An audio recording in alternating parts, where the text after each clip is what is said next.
Hello, everyone. It is so very good to see you. And you are here. My name is Mark Dolfini. It's nice to see you. You are here because you want to learn about strategic business growth. And the Strategic Business Growth Multiplier is the class that you have signed up for. If you are joining me for the first time, welcome. If you're joining me for the second time, I question your judgment. No, it's really good to see you. Let me know if you're a first-time viewer or if this is if you have seen me before on either on YouTube or if you have been part of one of my other lives before. This is also being broadcast to my YouTube channel, so if you'd like to join me there, you're more than welcome to see that. You'll get that in the replay too. But if you signed up for it on Eventbrite and you are here through that, you will be emailed the link. We are having an issue with our email because Outlook did not like me sending as many emails as I was. And I was like, huh, that's crazy. Why was that? So someone somewhere might have flagged it for spam. I have no idea.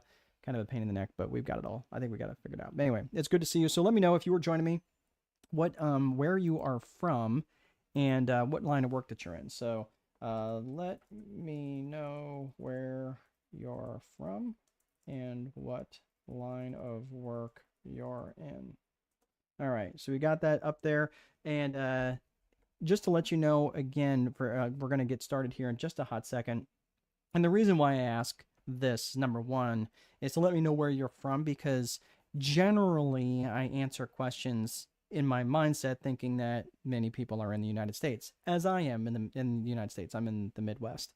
And if you're seeing like, wow, it's in the Midwest and he's wearing a t-shirt, yes, because it's for the first time in like 4 weeks, it's above freezing. So I am, yeah, we're pretty much over this winter. This has been a brutal winter. So, but again, perfect example. I got Norin, who joined me from Egypt and is a pharmacy student. Very good, Norin. So the reason I'm asking, again, because I want to make sure that I'm answering questions that are in alignment with kind of where you're at. Now, again, do I know much about Egypt? I do not, but I do want to make sure that if I'm answering a question, that if I'm making the answer specific to the United States, I want to make sure of that. So, we got OC, and I'm assuming CA is California. So Orange County, California. Very good.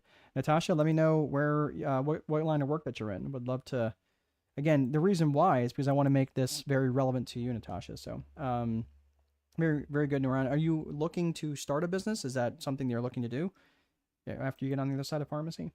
Let me know. All right. So this is everything that I've got. Just one quick thing because we're going to get started here in just one hot second. But the one thing I want to make sure of is that if you are joining me, I see a bunch of people coming in and joining me now. If you're joining me, again, for the Strategic Business Growth Multiplier, I want to know, again, where you're from and also what line of work that you're in, because I want to make this relevant to you. So Noran is saying, let's see, yeah, I'm starting out my consulting company. Excellent. And in cosmetics. Fantastic. Very good. And specifically as a business strategist. Very good. Excellent. That's exactly what it is that I do as a strategist. So I help people who want to grow and scale their businesses. Growing and scaling are not the same thing. But before we get too far in the weeds on this, I just want to talk to you about a couple different things. Number one, if you are looking to try to grow a business, I want you to know right out of the gate that not every business is scalable and not every business should be scaled. The reason, and the other side of this, which people just won't seem to tell you, and I don't know why this is, but I see so many social influencers out there, and I don't know if you are on Facebook or Instagram, and you see this, there's like all these people talking about scaling your business. If you're at 1 million or trying to get to 10 million, or you're at 10 million trying to get to 100 million. Look, I'm telling you this. I'm going to tell you something that they're not going to tell you, because once they get your money, they don't care. I'm going to tell you this for free. Not all businesses are scalable. Number one. And number two, you cannot scale a broken business model. And they're not going to tell you that because they want to get your money. I'm going to tell you that for free. So I'm going to give you a quick example. I had, let's see. Okay, sorry, I'm getting an error message. So one of the things that I'm noticing is that again, the reason I'm telling you this, you can't scale a broken business model and not all businesses are scalable. I was crawling out of this smoking hole back in 2009 when the economy had completely fallen apart. And it was interesting because the economy was a mess. My property, I was in the property management world, and most of my rental properties, I turned this $6.5 million portfolio into $1.5 million in like 8 months. So for my next trick, right, I was going the wrong way. So anyway, I lost all this money and I had no money coming in. Well, the one thing that I learned how to do, and again, I could go get work, but again, even then, no one was really hiring. But one of the things I could do, because people were staying at home and they weren't able to sell their properties, they did still need maintenance done on their houses. Fortunately, I have a skill set where I know how to fix stuff, right? I'm not much of a carpenter, but I can fix electrical, plumbing, siding, appliances, things like that. I could fix stuff. I could fix things. And because people didn't have any money, they didn't want to buy new appliances and new stuff. They didn't want to go buy new houses because they didn't have the cash to do it. So that's what I did. I went out and I fixed stuff. And the thing was, I went from making $0 a day to making somewhere between $1,000 to $1,500 a day. Now, that might sound like, wow, that sounds like a lot. It was, and it was great. But the problem was I owed like $5 million. I was literally $5 million in the hole for all these people who had, who I owed money to. So the reason I'm telling you this is because I had joined, again, for those of you who are just joining, let me know where you're from and what line of work that you're in. But the reason why I'm telling you this, so I was making like roughly between $1,000 and $1,500 a day in revenues. I was probably keeping well more than half of that. Like it was all labor for me, right? So I was working basically from 8 in the morning to about 9 or 10 o'clock at night. And that was every day, Sunday through Sunday. So it was not sustainable. But the thing was, I was making that kind of money, but that business was not scalable. It was a great business. It was a handyman business, but it was not scalable because anybody that I was bringing in to this handyman business, well, they could go do the same thing and undercut me. And that's exactly what happened. So even though I was doing this and I knew that I wasn't going to be able to perpetuate this for long, it didn't, just because it wasn't scalable doesn't mean that it wasn't worth doing. It absolutely was worth doing. In fact, if I ever get into a financial pickle again, that's probably something I would lean back on because I'm still pretty handy. I can still fix a lot of things. I know how to fix stuff. Okay. Except front load washers and dryers. I absolutely hate working on those. But other than that, there really is a lot of things that I can do. So on the other side of that year, I had amassed quite a little bit of money, which allowed me a toehold to get moving on to something different. And I started my property management business. So I was able to manage all these properties that people couldn't sell. And it really took me in a different direction. And fortunately, I did not have to declare bankruptcy, although I probably, looking back, had I declared bankruptcy, I probably would have been out of my situation significantly faster. But I was just opposed to it. I was like, no, I borrowed the money. I'm going to pay it back. And I did. Everybody who got in line got something. And that's exactly what it worked out. So it took me a while to fill in that hole. But I'm just telling you now, like, if you're looking to grow or scale your business, it's important to just say, like, hey, look, just because the business that you're in, and it may not be growing, it may not be one that can grow or scale because it's a broken model, or because it would be incredibly difficult. Like, you feel like you're always training your competition, like might be in the cleaning business or handyman business or something like that. Just understand that just because it may be making a lot of money doesn't necessarily mean it's not worth doing. All right, so let's get to it. So again, for those of you who have joined me, let me know where you're from and what line of work that you're in, so I can make this relevant to you. So you are in the Strategic Business Growth Multiplier. I'm just going to ask you one quick thing. I've got this scheduled for a little bit over an hour from now, so probably about quarter after. We're going to be completely wrapped up. But here's the thing. Again, if you signed up for this through Eventbrite, we'll be sending this once we get the email figured out. We'll be sending that through to you, the replay. Otherwise, it'll also be linked. It'll also be set up on in YouTube if you'd like to go there and follow me there. So here's one quick thing. I just want to ask you, please don't multitask. I know it's really super hard not to multitask when you're on your phones or when you're on your computers. But here's the thing. I want you to train your brain. This is the time. This is your CEO time. This is where you're actually learning how to do this business. And when you're running all around and being multitasking and not being focused, you're not doing yourself any favors. I literally got off a call with a young man who's 25 years old who is really shaking it up and shaking the bushes. He's literally like the 25-year-old version of me. I'm 53. And I look back at this young man, I'm like, wow, I give him a ton of credit for reaching out to someone for help. I wouldn't have done that at 25. And that held me back. But the thing was, the reason I say he was a 25-year-old version of me is because he's doing a lot of the same things that I was doing that really got me into trouble. And I was jumping from business to business to business. I had 4 or 5 different things going on. And because I wasn't focused in one specific area, I wasn't really making all that much traction in any one area. I was kind of just vibrating back and forth rather than making real headway in one specific direction. So that is what I would suggest for you. Please don't multitask. Train your brain to stay plugged in while we're doing this. Okay, so Michelle from Minneapolis, Minnesota, a new nonprofit consultant. Michelle, it is so good to have you here. And I'm glad, I hope things settle down in Minneapolis soon. And my prayers have been, I have several very good friends up that way, and just hope things settle down. All right, so let's get to what the premise of this is about. It's a strategic approach to managing your life and your business. And this is not going to be super granular. You have to understand I'm a strategist and not so much a tactician. Do I know certain tactics of certain things? Absolutely, I have to, right? I can't just be all about strategy. It has to be, but what I'm talking about first and foremost is about strategy versus specific tactics. Tactics are about the individual granular little things, right? But the strategy, the overall strategy is so much more important because the tactics are only relevant to the strategy, right? So I want you to think about this. As we go through this, this is going to be a top-down systems approach. We're going to be talking about systems and processes. So when you're thinking about this, hang on one second. I have a question. I don't even know how to have the first step. Well, Naran, you're on the right spot. Just wait. I'm going to give you the first couple of steps, but we are going to be taking a top-down approach. And that's what's important, Naran. So as you're thinking like, hey, I don't even know what questions to ask, that's a good question. And you're going to be coming up with more questions. But here's the thing. As you get started, we are going to be looking at this from the top down. So who is this for? Now, Naran, I don't want you running off and saying this isn't for me. Just hang tight.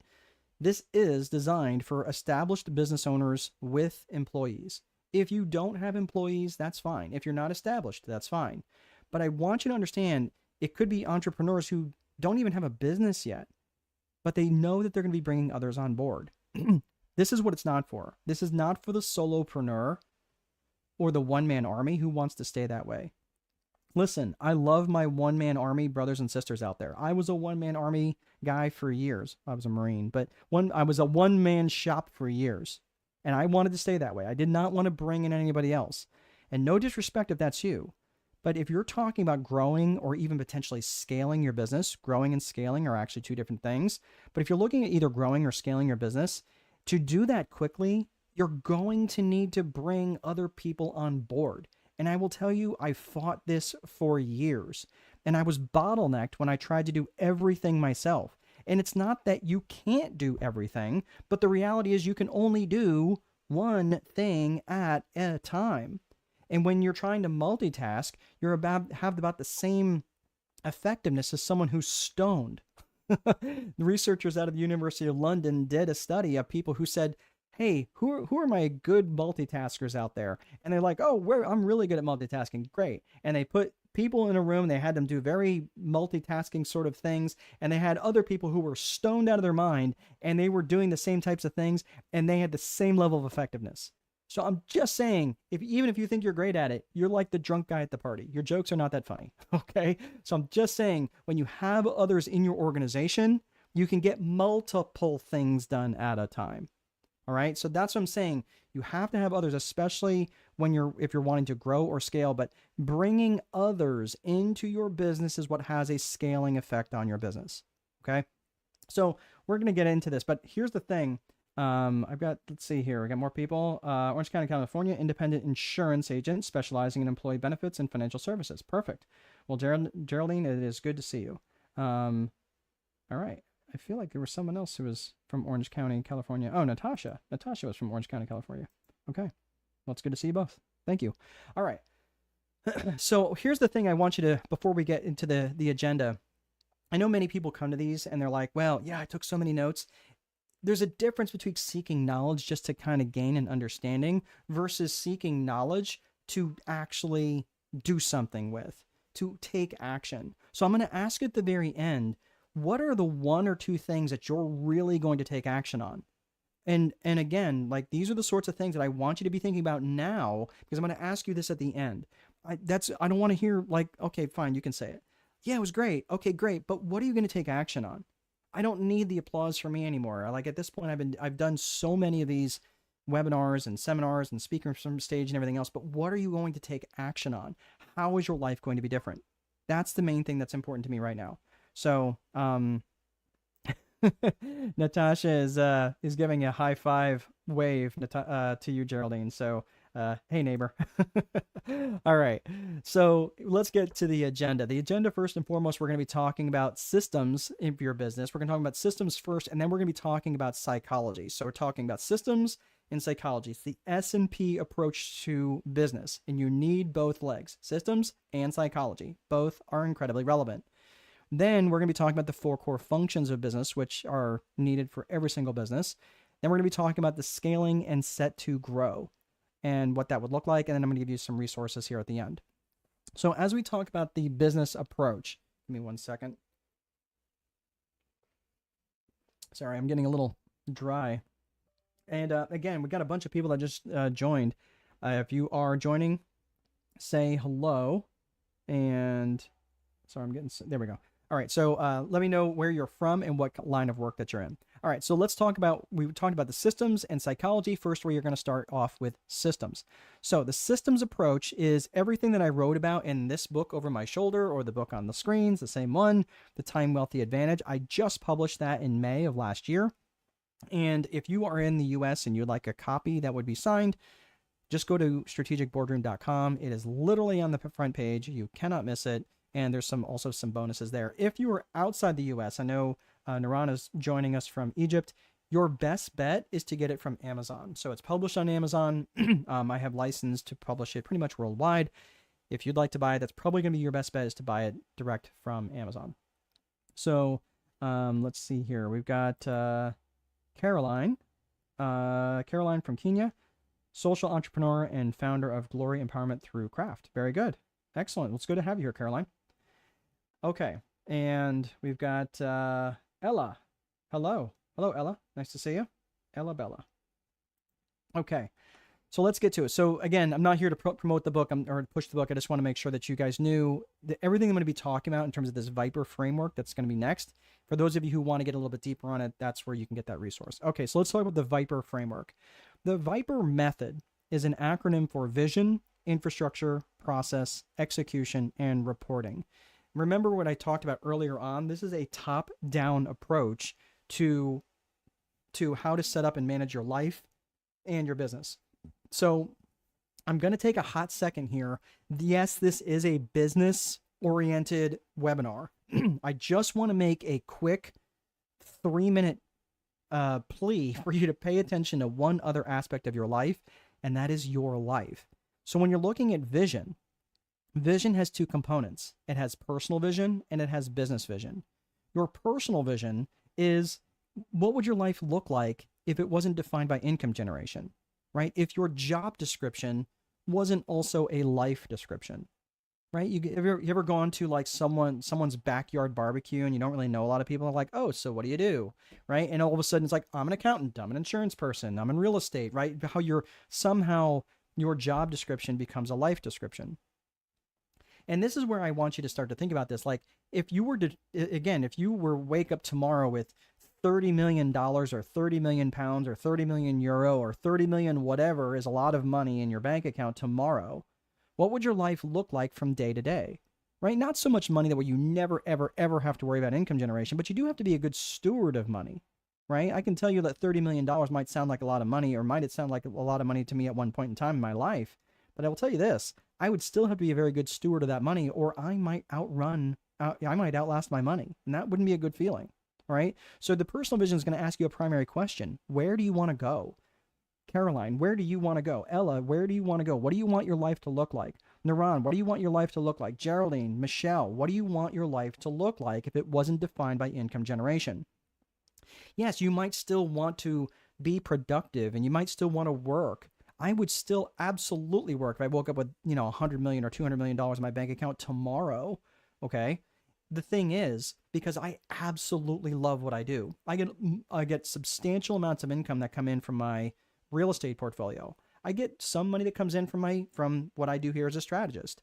But the thing is, I absolutely love doing this. And would I still be doing this? Yeah, I would still be doing this. I really enjoy coaching. I enjoy teaching. I enjoy writing books. I enjoy helping people get to the other side of their financial journey and their business journey. Okay. So that's the personal vision. Where do you want to go? What would your relationships look like if it wasn't, your relationship with your spouse, your relationship with your children, relationship with your brothers or sisters, your relationship with your parents, your relationship with your faith, right? What would you want that to look like? Okay. Your business vision, once that's defined, your business vision is now like, okay, cool. Now that that's defined, cool. How are we going to get there? How are we going to get there? So when you think about this, and this is where, again, I'm just going to take another couple of seconds here for just real quick. But again, I have sat in so many seminars and and masterminds sitting next to people who were legitimately knocking it down. I mean, they were making, 6 and 7 figures per month net. And you know what they were worried about? They were worried about making that next comma in their bank account. Meanwhile, their home life is a complete disaster.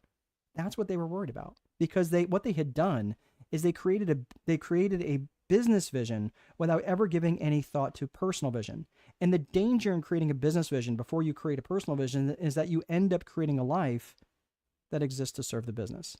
And that's what I really want to encourage you to avoid. So just this last little piece on personal vision, and then we're going to get to the rest of it here today. But personal vision, here's one thing I really like to suggest to folks, is think about your 100th birthday speech. Let's pretend that you're turning 100 years old, okay? And I just want you to think about it. You're turning 100 years old. Who would you want to be there? Who would you want to be in the room? What would you say? There you are. You're stepping onto the little,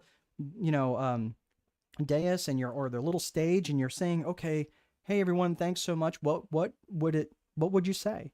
What would you want others to say to you when you were done speaking? And what would be the message that you'd like them to carry outside the room to others when you were done speaking? What would be that legacy message? Right? So think about that. And if you turning 100 is too far removed from where you're at, think about it this way. Think about your next milestone, right? Maybe you're 22 now. Okay, well, how about when I'm 30? Or maybe at my high school reunion.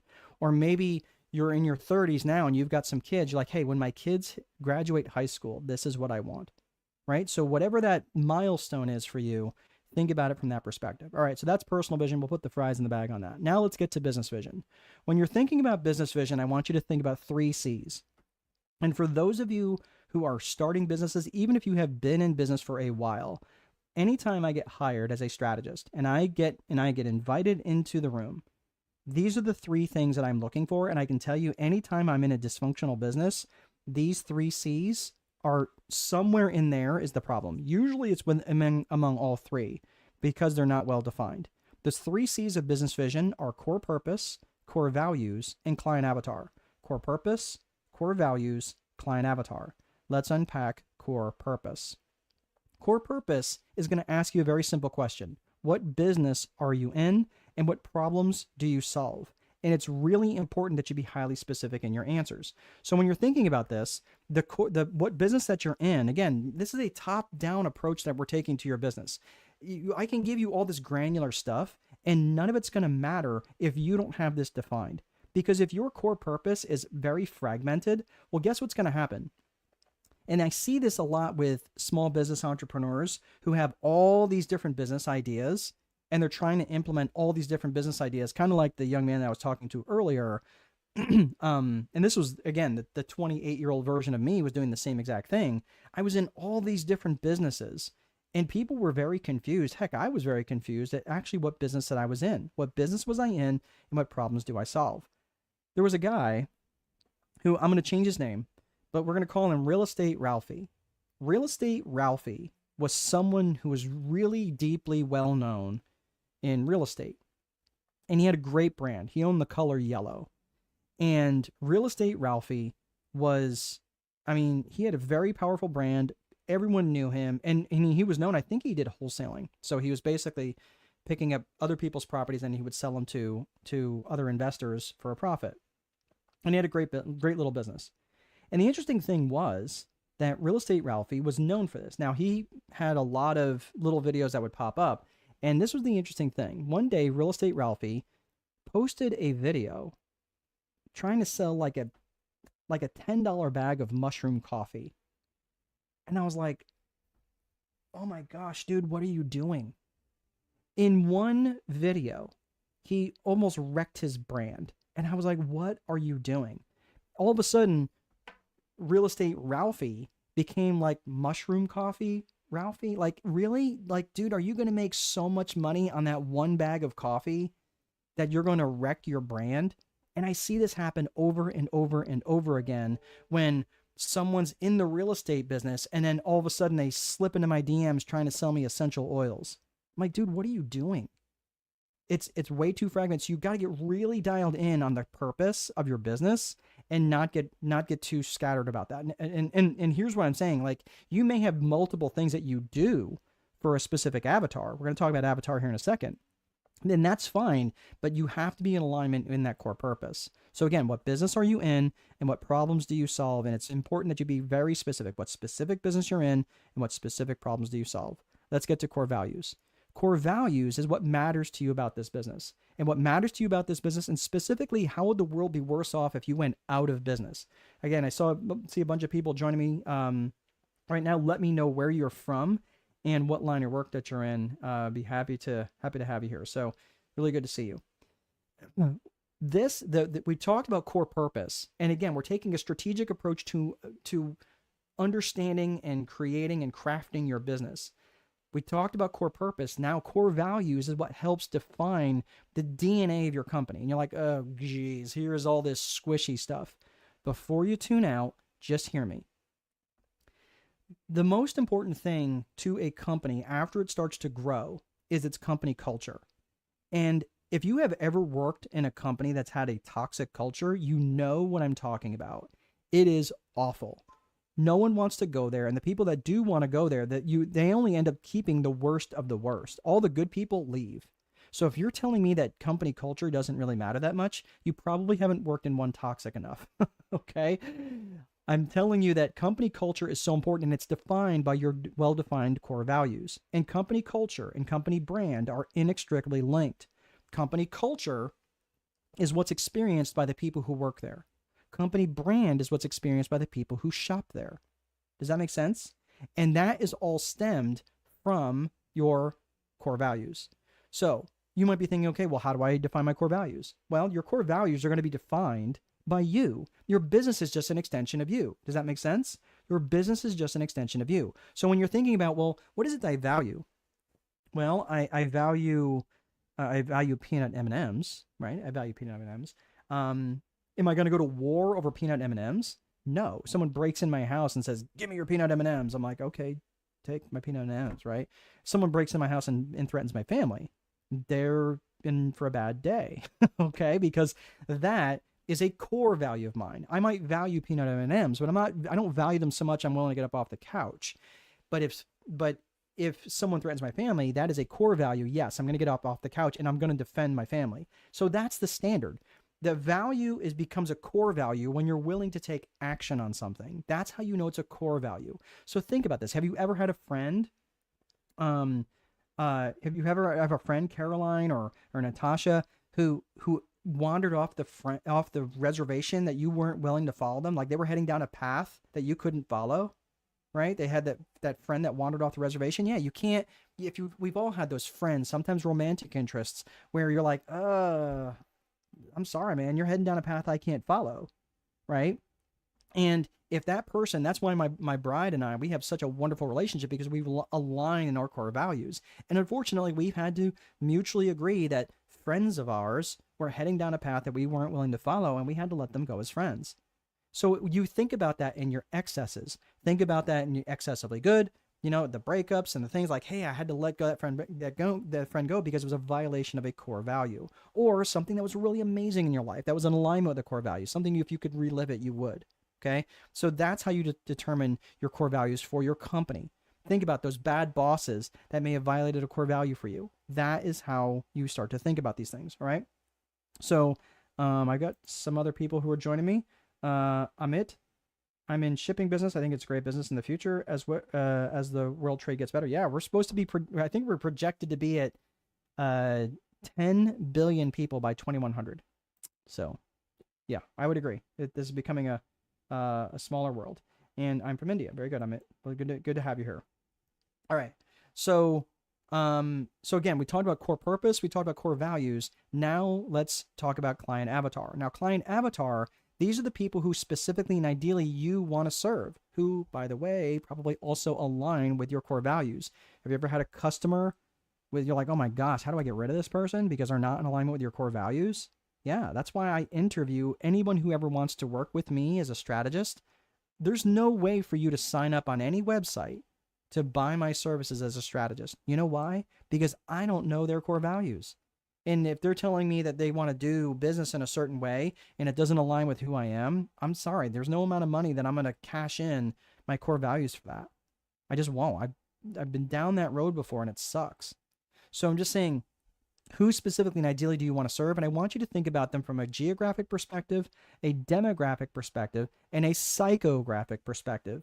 Geographic perspective is, again, where they are. Geographics is where they are. Demographics is who they are. Psychographics is how psycho they are. No, I'm just kidding. Psychographics is how they think and how they buy. So where are they, who are they, and how they think and how they buy. So when you're thinking about psychographics, I want you to think of the phrase ALIA, A-L-I-A.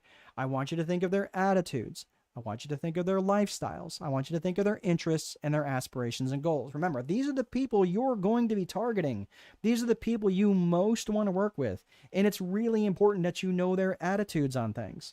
Wouldn't it be nice if they kind of thought a little like you? Maybe not exactly, but that they have the same attitude to you towards maybe education, that they have the same attitude as you as maybe politics, right? I tend to lean a little right in my politics. Right now is just so hard. It's just like even hard to admit at this point, but I mean, I'm definitely not left of center. I'm probably a little bit more right of center than most, but I'm not hard right. Most people who look at me, you think of it like, oh, he's hard right, but I'm not. I'm just a little bit more right of center. So most of the people who I tend to attract tend to be more right of center, but I work with people who are a little bit left of center. Far left and far right tend to not want to stick around with me. Okay. And that's fine. Okay. That's totally fine. I'd rather be, I'm just a couple people shot of whiskey than everyone's cup of tea. That is okay with me. That is because in your marketing, you want to be a little polarizing, and magnets are polarizing. Magnets attract, but they also repel. And that's what I want to be. I want to repel the people who don't want to be around me, but I want to attract the people that do. So that's why it's important for you to understand their attitudes. It's important to understand people's lifestyles. Are they young and jet setting and, always traveling, or are they young and kind of homebodies, right? Are they older and they're grandparent type and they want to spend a lot of time with their grandkids? Or are they older and all their grandkids have gone on to college and doing their own lives and they want to travel? Okay, great. Like, what's their lifestyle? Are they, what are their interests? Are they interested in American football? Are they interested in European football? Are they interested in NASCAR? Are they interested in Formula One? Right? These are the sorts of things that's important so you can, again, understand their interests and also their aspirations. Understanding their aspirations and their goals, especially where they're trying to go in life, this is really important because, again, you can necessarily, in terms of your product or service, help them reach their goals. So these are all really important things. These are all really important things as you're starting to consider this stuff. Geraldine. Same as choosing a spouse. Oh, you're talking about core values? Yeah, same thing. It's the same thing. And core values and client avatar, it's actually probably pretty similar too. Yeah, you're probably right, Geraldine.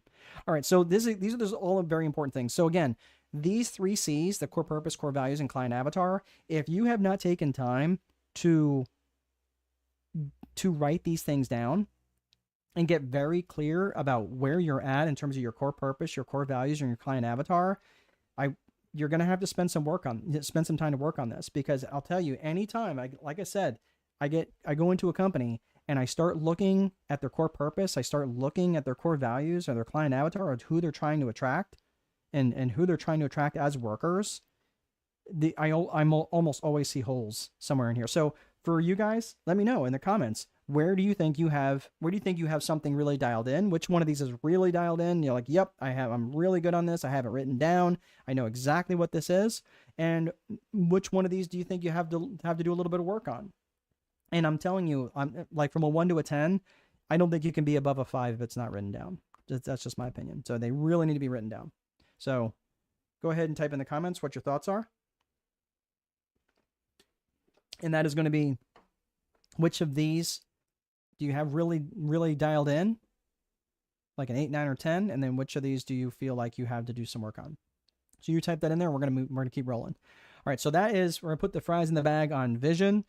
Again, this is, we talked about personal vision and business vision, and we're going to move on. So from here, we're talking about systems. We're talking about a top-down approach to creating this business that you can grow and then apparently later on potentially scale. This is where you're going to be looking at infrastructure. So infrastructure is the bones of the business. It's all the gears and all the back end stuff. Like, just think of the bones of the business, like the desks, the chairs, the software, the computer systems, the phone systems, your websites, your payment processing, your check scanners, all those sorts of things. This is a very critical component to your business because many people don't think of infrastructure until after the fact. They think about all the work that needs to get done, but they don't think of the infrastructure that could really save a ton of time, and they've already spent all their money on other things not related to infrastructure. So I'm just telling you that infrastructure is a really important component. And you might think, well, if it's so important, why doesn't it come before vision? The reason being, let's say for argument's sake, let's say you got Caroline. Okay, Caroline, let's say it's Caroline's personal vision to lay on the beach in Spain for 2 months out of the year, rubbing cocoa butter on her belly. Okay, it's a fine vision. If she creates an infrastructure it's going to require her to return emails and phone calls in a timely manner, that's going to be a horrible experience for her when she's trying to lay on the beach for 2 months out of the year trying to rub cocoa butter on her belly. Okay? So again, you're going to build an infrastructure that's in alignment with that vision, right? And then you're going to, and that's the whole purpose of this, right? So you're going to do that first, and you want to, that all stays in line with your vision for the future. So we talked about vision, we talked about infrastructure. Now let's talk about process. Process is simply how you do stuff, right? Now there's 2 components to process. Process has a tactical component and it has a strategic component. Let's talk about tactical first. Tactical is just basically how you do stuff. It's your standard operating procedures. It's your checklist items. It's how you do stuff from day to day. So you might be thinking, well, if this is the case, you might be thinking, well, like it could be your opening procedures, your closing procedures, how you prepare bank deposits, how you answer the phone, all sorts of stuff like that. Okay. If I was to take a box and draw around infrastructure and the tactical part of process, that is your system. That's your system. So again, if you're looking at this from a systemic perspective and you're thinking, okay, well, this is your battleship. This is your warship that you just built. Now it's sitting in the harbor. Well, you don't want it just sitting in the harbor. You want to take it out of the harbor and go do something with it, right? You don't want to just leave it in the harbor and let that boat get battered up against the dock against whatever economic winds happen to be blowing through at any given time, right? No, you want to take it out of the bay and go make some trouble. That's where strategy comes in. So again, you've got tactical. Now let's talk about strategic. Strategic is literally, we're going to take this, what direction are we going to drive this boat in? When you're looking at strategic planning, I want you to think of 3 Ps. 3 Ps of strategic planning. Those are the people, the purpose, and promotion. People, purpose, promotion. You really need to be considering all 3 of these things. So now that you've got this system built, you're going to be needing to think about, okay, cool. So now the people are, who are you going to be going after? That could be like, you might be attracting a new client, right? You might be, You might be thinking, well, I need additional vendors. I need additional suppliers. I may need marketing professionals because I don't know what I'm doing in marketing. But there's going to be the people that you're going to need, the people component, not just the people that you're targeting with your marketing, but also the people that you're going to need for expansive activities. Is this making sense? So you have to consider the people component in your strategic planning, especially if you're trying to grow, and it's absolutely critical if you're trying to scale. So that's the people component of strategic planning. When you're looking at purpose, this is where you also have to be in alignment with your core purpose, right? People, when you're talking about people, especially if you're attracting an avatar, that should be in alignment with your avatar. They should also be in alignment with your core values.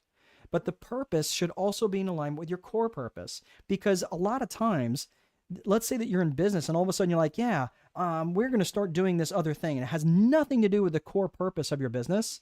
That would be as if like Starbucks coffee started selling chainsaws. It doesn't make any sense. Yet I see this happen over and over and over again, where businesses start to wander and they start to offer different things, and they're out of sync with their core purpose. So your strategic purpose has to be in alignment with your core purpose. So what's the purpose could be? It could be to expand market share. It could be to launch a new product or service that's in alignment with your core purpose. It could be to vertically integrate into a market, right? To upline on something, right? Whatever it is, this is where you're starting to think about your core purpose and your strategic purpose, right? So this is where you're planning. What's the purpose of the strategic plan? Finally is promotion. Promotion is where you're just communicating often and you're saying, okay, look, I need to tell the people outside my organization, but I also need to repeat it to the people inside my organization. So when you're thinking about these things over and over and over again, communication, it really isn't about just communication. Otherwise, I would have called it communication. Communication is just saying something and not saying it again. Promoting is saying something and saying it again and again and again, and promoting that level of communication over and over. So that is, when you're looking at strategic planning, you have to have all three of these P's so you can affect a strategic plan and take that boat out of the harbor. So that's tactical, that's strategic. Now, let's talk about execution. Execution, this is one of my favorite quotes from General Patton. A good plan violently executed now is better than the perfect plan executed next week. And that's so true. And the reason why I put this up here, and the reason why execution has its own spot in the Viper framework, is because most plans fall apart in their execution. And this is because, and again, as much as I love you guys as my fellow business owners and fellow entrepreneurs, you have these like to-do lists of like 71 items that you're going to do today. Ask me how I know. If I had 3 hands, I'd put them all up, right? Because that was me. And the problem with that was I had way too many priorities. And the problem with that is having too many priorities has the same impact as having none.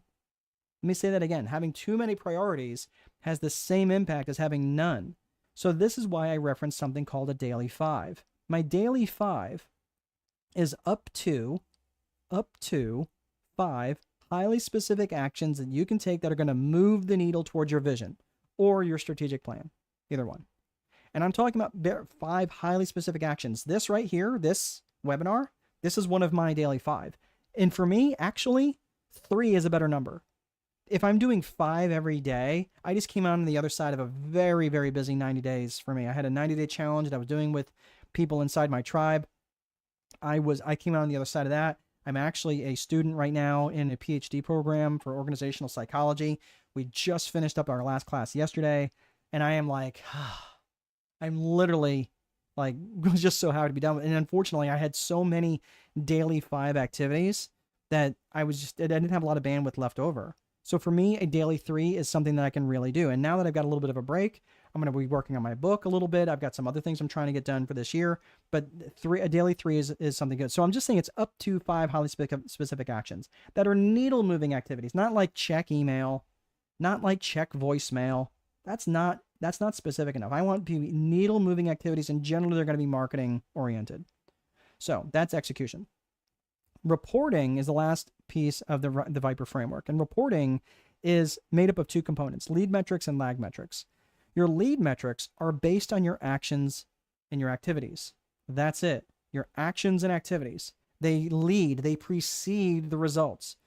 The results are the lag metrics. So again, that might be the number of sales you got, the number of people who actually attended your webinar, the number of people who actually clicked like on your photo, right? You don't have any control over lag metrics, but you do have direct control over your actions and activities.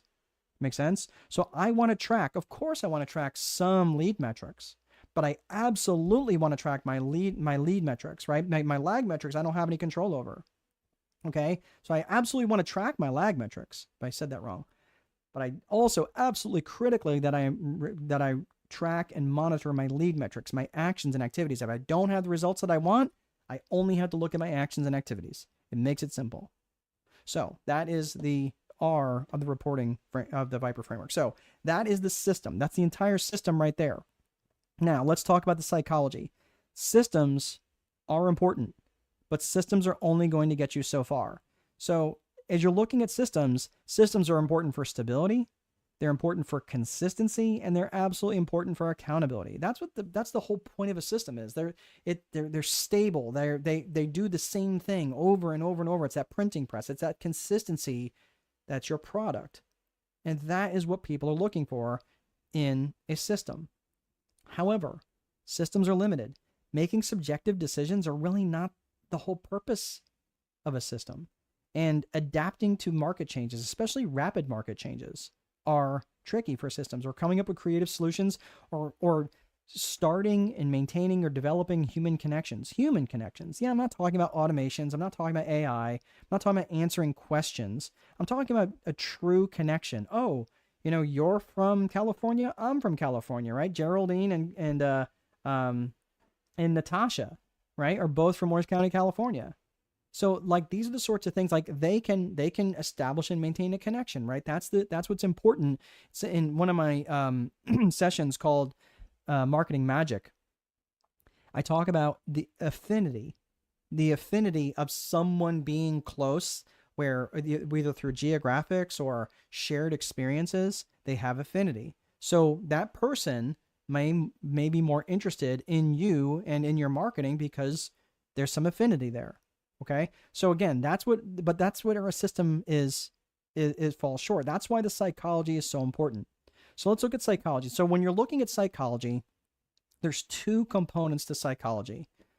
When you're looking at psychology, there's personal and individual psychology, and then you've got business and organizational psychology. Okay. So when you're looking at personal, you're looking at things like self-worth, self-management, limiting beliefs, emotional intelligence, things like that. It's our own personal head trash and stuff that we carry around and just we have to work through. When you're looking at business and organizational psychology, you're looking at things from an external perspective and an internal perspective. So let's look at business psychology. Again, external and internal. The external things you're looking at are like buying psychology, understanding buyers and why they do the things they do. Oh, those buyers, why do they do the things they do? And again, that's something I talk about. I'm not going to be getting into that today. That's something I talk about in my one-to-one sales presentation and also Marketing Magic. But like understanding buying psychology, vendor psychology, understanding negotiations, and even things like external politics. Those are all things that are really important for external influences. And I'm not talking about office politics. I'm talking about external politics, like just the external politics that do play a role in what goes on at your local county, your state, your cities, like things like that. When you're looking at internal business psychology, you're looking at things like management and leadership. I'm going to talk really quickly about the 3 pillars model of leadership. This is so foundational, and this is so important because this really impacts how your business is going to be perceived again by your people who work in that organization. And to be effective, the 3 pillars model of leadership, and this is really something I'm referring to as strategic leadership, is trust, vision, and communication. Trust, vision, and communication. Look, here's the thing. You have to have all 3 of these components. If you have a great vision for your company and you're an amazing communicator, but people don't trust you, they're not going to follow you. You are not going to be an effective leader. Let's say that people trust you and you're a great communicator, but you don't have a real shared vision, like, oh yeah, like where you're bringing people and enrolling them into this vision, or you don't have a vision at all, they're not going to follow you. You're not going to be an effective leader. You also, let's say you have their trust and you have an amazing vision there where you brought them in and they've had some collaboration with you on that, but you're a horrible communicator and you're not effectively communicating. You type in all caps or you don't do it often enough. Again, people are not going to follow you. You're not going to be an effective leader. So these three things, all of these, trust, vision, and communication, all three of these things must be present for you to be an effective strategic leader. So you might be thinking, okay, this is great, but does leadership really matter that much? I mean, is it really a big important? Yes. If you are trying remember the premise of why we're here. If you're trying to grow and you're trying to scale, yes, this is going to be an important consideration. So you might be thinking, okay, well, why leadership? My next book is called The Time Wealthy Leader Boss. And the Leader Boss premise is about understanding the difference between caring and candor. A caring boss is someone who really cares about their people, but they're kind of afraid of like not telling them the things that they need to hear. A candor boss, someone who just tells them the way it is and doesn't really care about their feelings, look, they're not going to be an effective boss either, because the caring boss, people are going to walk all over that caring boss. And the people who have candor, too much candor, they're going to say like, man, I'm just going to show up, do my job and leave. Don't ask me to do one more thing. Okay. So that's the problem, is that it takes a blend of both. And it takes, I would say, equal parts of both caring and candor to be an effective leader boss. If you're looking at something called a level 5 leader company, and this is something where, Asteria is saying, Asteri, LLC, home care agency in Washington. Hello. It's good to see you. Glad you could be here. So a level 5 leader company is something that John Maxwell talks about. He talks about level 5 leaders, the pinnacle leader. Jim Collins talks about level 5 leaders as the leaders who are very company facing and they put the company ahead of them and their ego. But however you look at, these are very effective leaders. And these companies are significantly more profitable. They grew significantly faster than their counterparts. They had a stronger company culture. And guess what else they had? Because they had a strong company culture. And it's one of the 3 C's. That's right. They had defined company core values. They had defined core values. Oh my gosh, it keeps coming up like a bad penny. Right? So I'm just telling you, these are the sorts of things that come back up and around. And I'm just going to give you a quick example. And I took this chart out of the company, or out of the book, Great by Choice by Jim Collins and Morton Hansen. These are 4 companies that were tracked over the course of 30 years. Look at these returns. 24 times more than the market for Amgen, 77 more times for their industry. Southwest Airlines, again, how would you like to put $1,000 down or $10,000 down on Southwest Airlines compared to the overall market over that 30 years? Yeah, 63 time return. I'm not talking about 63%, 63 times. I'm talking about a multiple, okay? This is why you also have to reference that the 100 best places to work, those lists frequently represent the highest stock returns. In fact, whenever I'm screening companies to invest in, that's one of the lists that I look at first, because leadership makes a huge difference. And the truth is this: growth requires change, and leadership is what manages that change. So if you're asking your questions like, how do I get my people to care as much as I do? Or I feel like I should be much further along in my business. The truth is this: it could be your leadership. And the reality is this: here's the truth. The speed of the leader is the speed of the team. The team cannot go faster than the leader. So if you're someone who takes forever to make decisions, or you're someone that just does not move very quickly, you might need to put someone else in a leadership role, or you need to adjust how you lead. Because again, if you're trying to grow, if you're trying to scale, but you take forever to make decisions, you're either going to have to change that, or you're going to have to find someone else to make decisions for you, so you can get out of the way. And sometimes that's what's necessary, right? So, by the way, if I haven't mentioned this, I see a few more people have just joined. Let me know where you're from and what line of work that you're in. And also, if you've got questions along the way, guys and gals, go ahead and type them in. I have some natural breakpoints, and that way I can read these and also get a sip of my delicious beverage here. All right.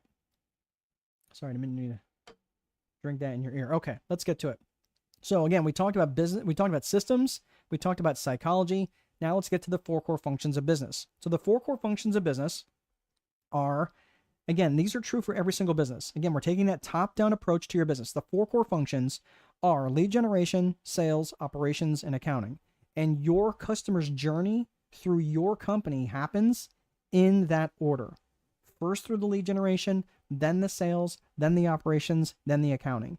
And there's just no way of getting around that. So when you're starting to think about this, okay, well, how does my lead generation really start the conversations?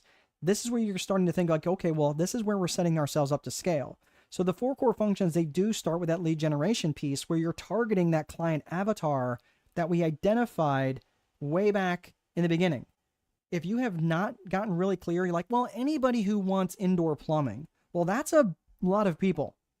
But if you're saying, well, anybody who really wants to spend high dollar on a $500 toilet, you go, oh, wow, that's a pretty expensive toilet. Yeah. And if there's a market for that, then that's where you're really targeting your client avatar. But you've got to get really specific around that, because when I'm really specific, I know exactly who I want to work with. It is much easier for me to direct my marketing towards. And I'm also attracting people the most money who bring the least amount of drama. I don't know about y'all, but I cannot stand drama in my life at this point in my life where I'm at. I'm 53 years old. My bride and I have a 3-year-old daughter. Trust and know we're going to have plenty of drama. Okay. Right. She's a great kid, but just, she tends to be a little on the dramatic side, right? Hello, Calvin. Nice to see you. Let me know where you're from and what line of work that you're in. So joining us from YouTube. All right. So the 4 core functions of business, again, the reason why, again, I'm going to put these up, the 15 reasons why people buy, and this is going to help you. I'm going to take this down so you can take a screenshot of this, but this is going to be really important for you to think about this in terms of how you can help attract the people that you most want to work with. In fact, I went through this exact list this morning because I'm getting ready to launch an ad campaign, and I got thinking about the reasons why people buy. And this is going to attract people in my marketing. So I want you to think about this. I want you to write all these reasons down. How people, they buy because they want to make money, they want to save money, they want to save time, avoid effort, escape pain. Right? Could be physical pain, emotional pain, sometimes spiritual pain. They want more comfort. They want better health. They want again, better health could be less stress. They want to feel more love. They want to gain praise, increase their status with their current tribe. People will buy for truth, especially if they have felt lied to in the past. They will buy for truth. They will buy for growth, and that could be personal growth. That could be it could be growth in their knowledge, growth in their wellness. People will buy for novelty just because something is new. They'll buy to feel more in control or to get more certainty, and they will also buy for more contribution. So here's your homework. What I want you to do is that I want you to take this list, and I want you to think of all the ways, directly or indirectly, how you help someone make more money, directly or indirectly. And I want you to come up with 10 different ways, directly or indirectly, how you, in your product or service, help people make more money. Okay? I want you to come up with 10 different ways how you help people save money, directly or indirectly. And you're like, well, I don't directly help. Well, how do you help them indirectly? Right? Maybe because you indirectly save people time, you allow them to have better health because now they can get to the gym. Make sense? The reason why I want you to do this is because let's say that you come up with 10 reasons under all of these reasons why people are going to want to buy your product or service directly or indirectly, you now have 150 different reasons why people might want to do business with you. So you have all these things thought of in advance, and some of them are going to be wonky, some of them are going to be weird, fine. But in there somewhere, you're going to come up with a couple of real nuggets why people are going to want to do business with you. And I'm telling you, when you get really clear, you can't do this unless you're really clear on your product or service. You can't do this if you're not clear on your core values, and you absolutely cannot do this if you're not clear on your client avatar. But once you are clear, do this exercise in terms of how you help people directly or indirectly, why they would want to buy from you. All right? Really, really helpful. Let's see. Calvin is saying I'm online business, e-commerce, and shipping. Very good, Calvin. And let's see. Oh, you're saying, sorry, I missed this one. You're from Tanzania. Tanzania, but I work here in the UAE, in Dubai. Very good. Excellent. You're saying, okay, taking notes. Excellent. Well, I'm glad that you're here. So when you're looking at your 4 core functions of business, I just want to make this one point here. Everything has to support your lead generation function. Everything has to support this function. And the reason is this, because you can have the best, most efficient business. You can be an absolute paragon of virtue. Your sales technique is so dialed in that you could sell voting booths to Castro and you could sell ice to Eskimos and you could still starve. It doesn't matter the quality of your product or service if no one knows about it. So you can never, ever, ever take your foot off the gas when it comes to lead generation. And I mean, if you're looking to grow, and especially if you're looking to scale, you cannot take your foot off the gas when it comes to lead generation. This is going to be something you're going to be doing forever. If you are a sole person doing your lead generation activities, I would argue that 60 to 70% of your activities need to be around lead generation activities. And again, I would say 60 to 70% of the total organization's activities need to be around lead generation activities. Because I'm just saying, like, well, if we're putting together websites or whatever it is, we're building websites, that's fine. But what happens is if you're not keeping up with that 60 to 70%, you're not going to be growing. You're just not. And it's like, well, I've got more work than I can get to. Then raise your prices. Raise your prices. Okay. So I'm just saying, like, this is where you have to start to think about this from your lead generation activities. That 60 to 70% of those actions and activities need to be around lead generation. So let's wrap up the rest of the 4 core functions. The sales conversation, we talked about lead gen. That's one of the 4 core functions of business. Now let's talk about sales. Sales continues the conversation that started by lead generation. And it understands that effective selling is about finding solutions, not holding people's heads underwater until they say yes. That's not selling. That's being a bully. So you have to understand the selling conversation is, again, this would be pointless though if there's no leads. So make sure that you are putting your foot on the gas when it comes to lead generation. The accounting function, generally, if you're going to get stuck, you're going to get stuck in the operations. And it usually is like you get stuck being a roofer, you get stuck building websites, you get stuck doing the bookkeeping or accounting or whatever the thing is, whatever the operational function of the business. For most business owners, this is where they tend to get stuck. So I just want you to understand, this is where you want to avoid, where you might have to hire people to do the operational function of your business. And generally in the accounting function, if you're going to ignore something, if the operations where you're going to get stuck, if you're going to ignore something, it's almost always the accounting. And it usually goes something like this. Well, I've got more money in my bank account this month than last month. I must be doing okay. Yep, I have an accounting degree and I have said those very words. Okay. So I just want you to think about this, that when you're starting to think about this, hold on one second. I've got a error here from LinkedIn. Okay, all good. So all I'm saying is that if you start to think about this, okay, are all of these functions here, are all those functions, these 4 functions, are they the same skill set?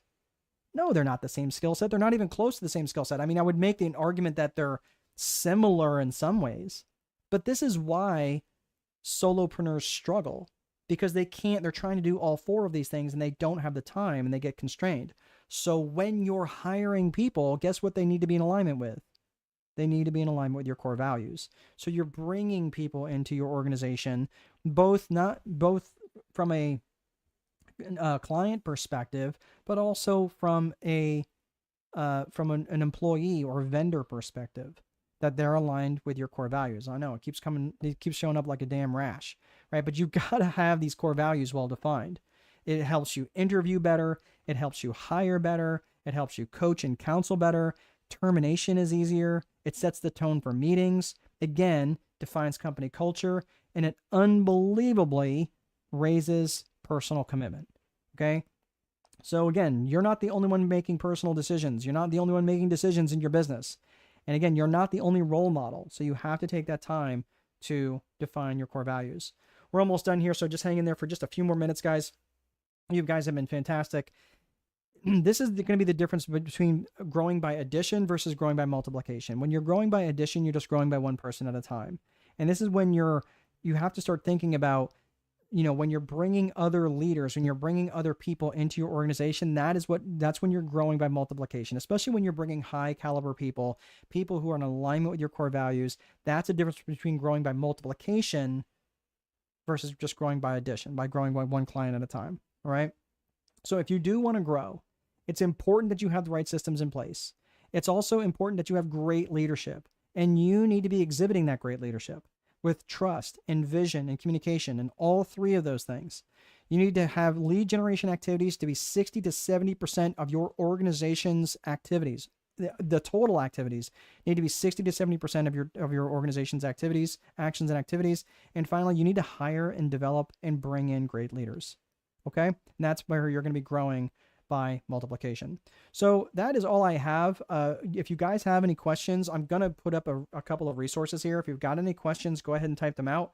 Happy to stick around for a few minutes. But in the beginning, I started this where you're seeking knowledge to understand versus seeking knowledge to take action. I want to know, what do you plan on taking action on? I'd like to hear that in the comments. And as you guys are typing these out, I am going to invite you to the school community right now. It is free.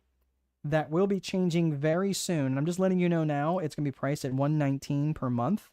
You are welcome to join it for now. And I'm just saying, like, it is like imminent that I'm going to be changing this. So I'm just letting you know, you're welcome to join. And for everybody who's in, they will stay there for a while as long as you're engaging and not being someone who I don't want in the community. But let me go ahead and put that in the comment section. And there you guys go. All right. So that is everything that I have. I don't see any questions popping up. So I'm just going to go ahead and do these last couple of slides. Again, this is the school community, school.com/strategic boardroom. And again, that is that's the class there. All right, everybody. So I don't see any questions out there. All right, put your tray tables and seats in the upright and locked position. We are going to land this plane. Thank you so very much for hanging out today. You guys have been a very engaging and very fun group. Thanks so very much, and I'll see you guys in the boardroom. Take good care.